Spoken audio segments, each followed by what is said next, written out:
हे गिरधर हे नंदलाल हे नंदलाल हे गोविंद हे गोपाल हे गोविंद हे गोपाल हे नारायण मुक्ति दे भक्ति दे ज्ञान दे वैराग्य दे शक्ति दे चैतन्यता दे दिव्यता दे सौम्यता दे हे नारायण भक्ति दे शक्ति दे ज्ञान दे वैराग्य दे हे नारायण भक्ति दे इस प्रकार ज्ञान दे। विवेकानंद जी को जब उनके गुरु ने कहा कि तू मां भगवती महाकाली के पास जा तुझे सब कुछ मिलेगा।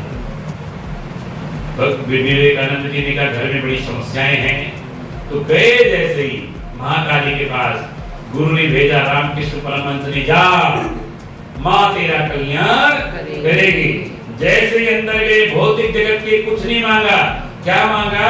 जैसे माँ से आंख मिलाई मेरी माँ जगतजननी से, क्या निकला मुख से? माँ मुझे भक्ति दो, माँ मुझे ज्ञान दो, माँ मुझे वैराग्य दो। तो यही मांगना है। क्या मांगना है?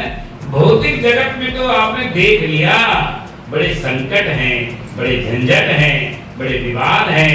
आप न बच्चे को प्रसन्न कर पाओगे, न पोते को प्रसन्न कर पाते हो, किसी को भी संसार में संतुष्ट नहीं कर पाते, सब आपसे असंतुष्ट रहते। एक भगवान है, एक गोविंद है जो आपसे प्रसन्न, इसलिए सत्कर्म करना है। क्या करना है?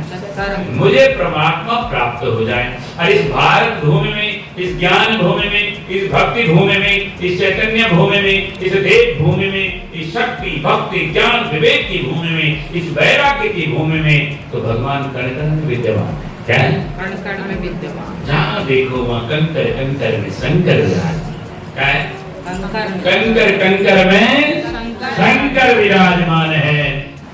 व्यास जी कहते हैं वैराग्य का वर्णन करता हूँ। संसार रूप बंधन को काटने वाला है। भूमि से अन्न पहले, फिर अन्न अग्नि को पकाएगा। पहले अन्न परिवार होने पर पके हुए अन्न को सब नहीं खाया।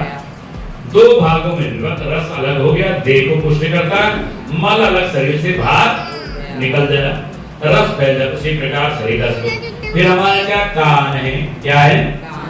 नेत्र है, नासिका है, जीवा है, दांत है, लिंग है, गुदा है, नख है, मलाशय है, कफ है, पसीना है, विष्ठा है, मूत्र है। ये सब मिलकर 12 कितने? बताए 12 कितने?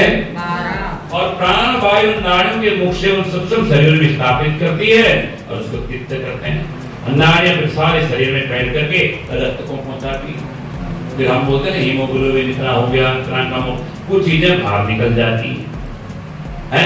इस प्रकार यही तो हमारा शरीर है।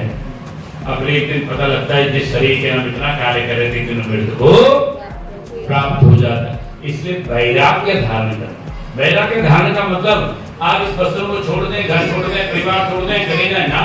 काम हो, न क्रोध हो, न लोभ हो, न मोह हो, न छल हो, न कपट हो, न राग हो, न द्वेष हो, भगवान से प्यार हो। क्या? परमात्मा से प्यार। संसार का काम करते रहो, राम नाम जपते रहो। संसार का काम करते रहो, लेकिन मोह नहीं, लालच नहीं, छल नहीं, कपट नहीं, उससे तो दूर रहो। क्या रहो? उससे दूर। उसमें हमारा